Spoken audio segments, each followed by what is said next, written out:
Am I the a-hole for not letting my stepmother meet my daughter? Myself, 33, female, and my husband, 38, have a 3-month-old daughter.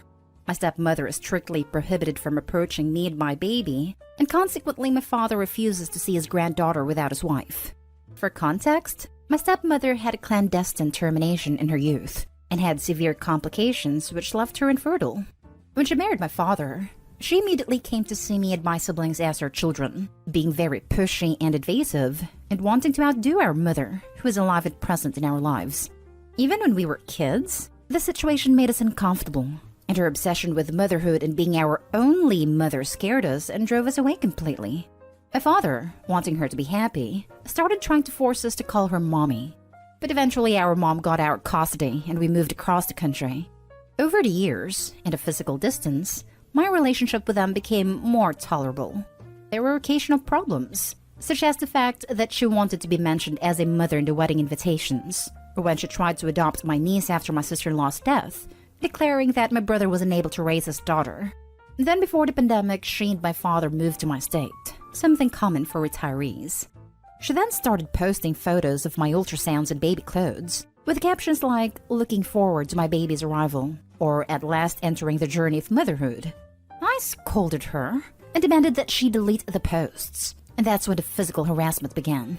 As we live at the same condominium, she started to come up to my house several times a day to check me, fight with me about what I ate, and set up a complete nursery in her house, telling me that the baby would need to spend the first few days with someone more experienced to take care of him. When we found out it was a girl, she immediately started saying that finally her Christina would come, and our dream would finally come true. I immediately denied that this would be my daughter's name, and made it clear that she would not be a mother figure to my baby. My stepmother then reminded me that a lot can happen during childbirth, and that it was better that my significant other and I understood that she and my father were prepared for any eventuality, and that I couldn't be cruel and deny her the closest thing she'd ever have to a daughter, since I didn't accept being her daughter. After that and other comments and actions, my husband and I decided to take some action in case she tried something. And now, 3 months after my baby was born, my father refuses to visit his granddaughter, even though we live close together, as I don't allow his wife to play mother and daughter with my baby. I understand that she has frustrated maternal instincts, but my daughter is not her replacement baby. So Reddit, am I wrong? Now for the top comments before reading the little update. Not today, Hall. Trust your parental instincts. You're not obligated to humor her. Your father is capable of making his own decisions. Thanks. Her attitude makes me very uncomfortable, and my husband is also worried. My dad says she's just very motherly, and that it's only natural for her to want to become close to the children and the family since she was never able to be a mother. I adore him, but he accuses me of being insensitive and denying my daughter the love of an extra mother. Not today, Hall. Best advice, move away from her. She doesn't care about you. It is clear from the interactions that she has manipulative ways of trying to undermine your choice. She was always like that. I think she resents the fact that my 2 brothers and I never accepted her as our new and only mother, that we preferred to live with our birth mother away from her and my father. She tried to get a surrogate through an agency, but apparently they realized she wasn't very mentally stable. Major not day hall. Honestly, if possible, I'd consider moving. Hi. Unfortunately, moving is not an attractive option. My husband and I live in a great house, in a gated community, and with an amazing structure for families. Our house is our own, and we buy it without sinking into debt. The most we could do was change the locks, install a fence, and new cameras to prevent surprise visits. My father lives in another house in the same community, and unfortunately doesn't want to leave here, as it's full of benefits for retirees.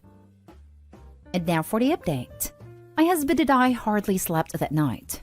Partly because we've been reading your answers, and partly because a 3-month-old baby sleeps little and breastfeeds as much as possible. Thanks to you, I was able to see that my father will never protect his children, especially if it means putting limits on my stepmother. But the big point, the straw that broke the camel's back, was what happened this morning. As I work from home, and my husband owns his own company, we decided to streamline the moving process. What was our surprise to find my stepmother in tears at our gate, properly locked, screaming and begging for my forgiveness, and claiming that all she wanted was love, happiness, and that I have no right to deny anything so small to her.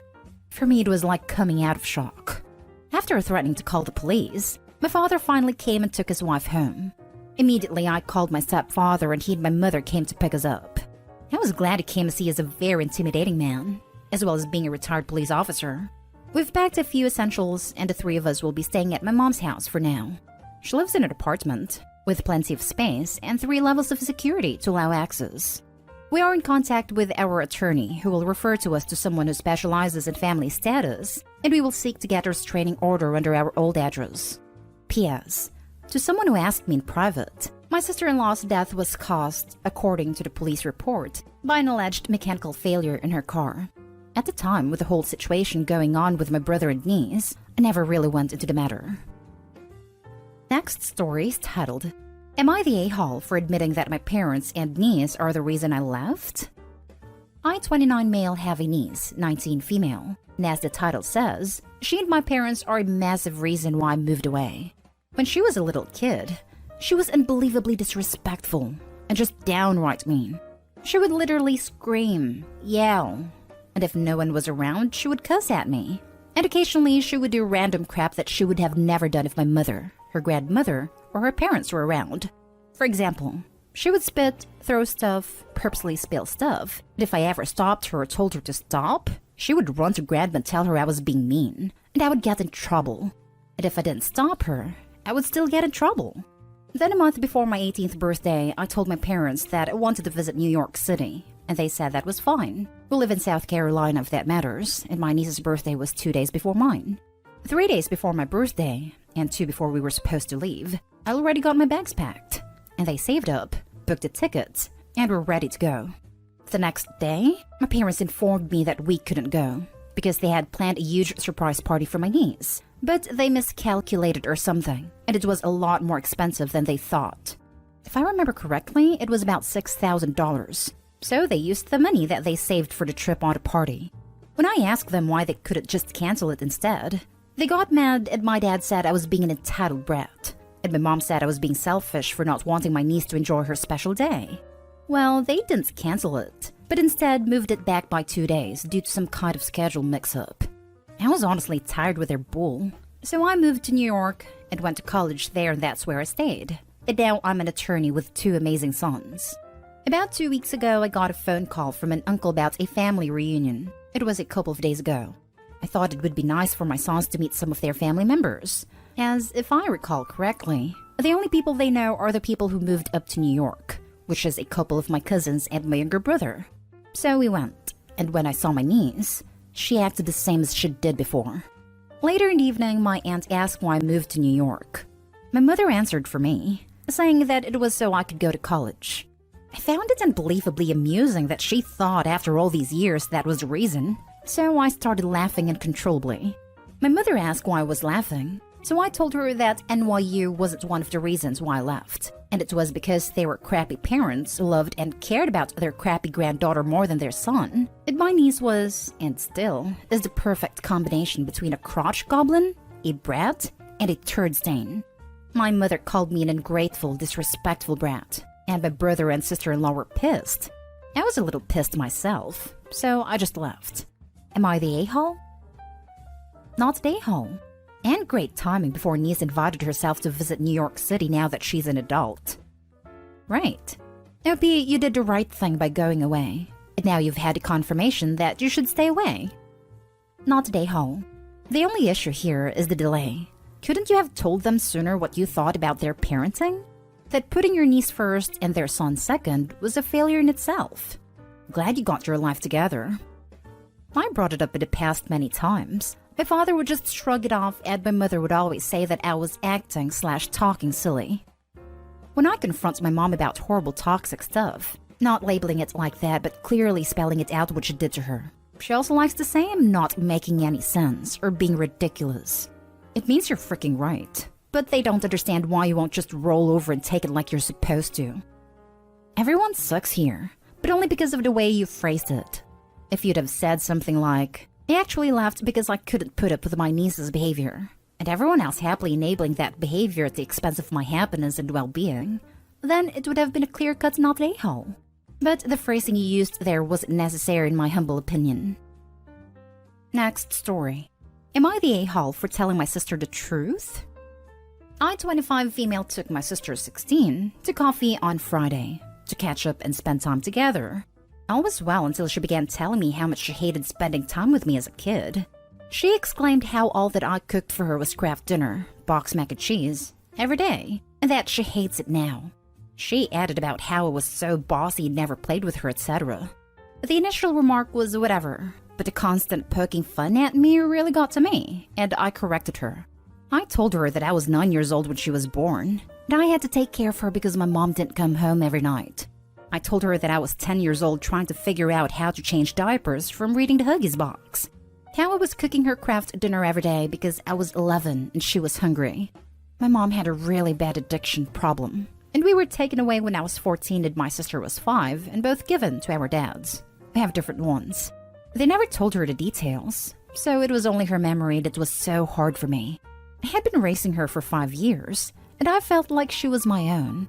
I told her that I'm sorry I did a poor job raising her, and no, it wasn't fun or enjoyable, but I was just a kid too. Part of me didn't want to shatter whatever childlike memory she had about our lives together, but it was too much to carry, and to also be made fun of for it. She was super nice about it, and honestly, we bonded a lot since then and actually talk again.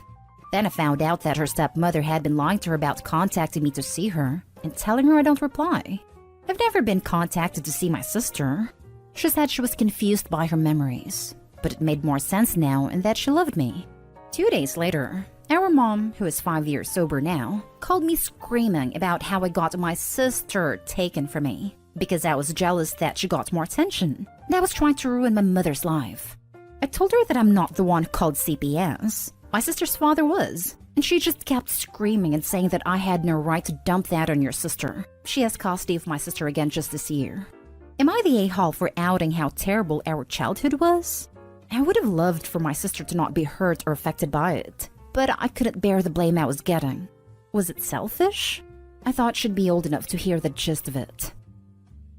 Now for the comments. There's an old saying that when you sober up a drunken jerk, the result is a sober jerk. If you need someone and want to say you weren't wrong, I'll be that person. Your mother made you responsible for her parenting duties when you were a child, and now she's trying to scapegoat you for her mistakes. That won't wash. Not a-hole. Good on you for being there for your sister as best you could when you were younger, and for mending bridges with her now. Yeah, it is really difficult having crappy parents and having to deal with their BS and drama as a child. Not a-hole. Your sister deserves to know the truth about her childhood because no doubt she has been affected by it, even if she doesn't remember it. I'm the little sister in your scenario, and it took a long time for me to process through therapy, and I'm still working on it 15 years later. But I couldn't have done that if I didn't understand what happened. You did the right thing. Your mom is just taking her guilt out on you. I'd like to amend this. The mom is taking out her shame on Opie. Guilt suggests she feels remorse. Shame is when she feels bad because of others' perception of her, rather than her perception of herself. Now for the last story. Am I the a-hole for not taking my husband to my brother-in-law's funeral after I went against my sister's wishes? My sister's husband was sick for over 6 months. In the past couple of months, he got worse. They have 2 kids, nephew 4 and niece 6. So I agreed to take the kids in to look after them and help my sister focus on her husband. A week ago, I got a call at 6:50 from my sister crying, telling me her husband just passed away. It was so devastating. I was still in bed when I got the news. I checked on the kids and they were asleep. I had to go see my sister and be with her, so I asked my husband to keep an eye on the kids and warned him not to tell them about their father's passing till their mom gets there and tell them herself in her own way, since she made me promise to wait until she tells them herself. He nodded, but said telling them the sooner the better. I told him it was none of his business, and he needed to respect their mother's wish. He said I could go, and he'd watch the kids. An hour later, my phone rang while I was with my sister, and it was my husband telling me to get home ASAP because the kids had a breakdown after he told them their father passed. I was dumbfounded and so mad and helpless. I asked why he told them, but I couldn't hear his reply because the kids were crying loudly in the background. Their mother heard and figured they found out, and she told me to drive her to see them. I apologized for what my husband did, but she didn't respond. We got home and it was a mess. My heart sank seeing the kids crying for their dad like that. Their mom took them inside a room and shut the door. I lost it on my husband. Eddie said he didn't want to say anything, even made them breakfast. But when he heard kids talk about what they were going to do when they see their dad soon, he felt the urge to tell them. I yelled at him for going against my sister's wishes. He apologized to my sister, but she said she doesn't want to see him because the kids stopped talking from their trauma. He wanted to go to the funeral, but I told him my sister doesn't want to see him and I'm respecting her wish. He got upset, saying I excluded him from family event, which was unfair and flat out petty. He said he couldn't help it, so I shouldn't hold him accountable because it just happened. But I felt ashamed and a major letdown for my sister because she stated her wishes and he didn't respect them. Not a-hole at all. Do not take the responsibility for your spouse's acts onto yourself. You clearly expressed your sister's wishes. He made the choice to go directly against them. Your sister had every right to not want contact at all with him after that. Who knows how the kids would have responded or been more traumatized seeing him again. You're not petty. You are trying to love and respect and support your sister in her time of grief. Yes, I agree, but he's been giving me grief about how harsh I was towards him. That I should have let him attend a funeral with me, completely ignoring the fact he went against my sister's wishes, and she rightfully wants some space from him. It's not about you. None of this is about you. On repeat until he gets it. What kind of narcissistic prick thinks he should be the one to break this kind of news to children, when their mother is effectively on her way over to do that very thing? Not a-hole. Now your husband wants to show up and cause drama with a widow at a funeral? Is he crazy? You need to take a very hard line with this guy. And it's not a family event. It's a funeral and he's an A.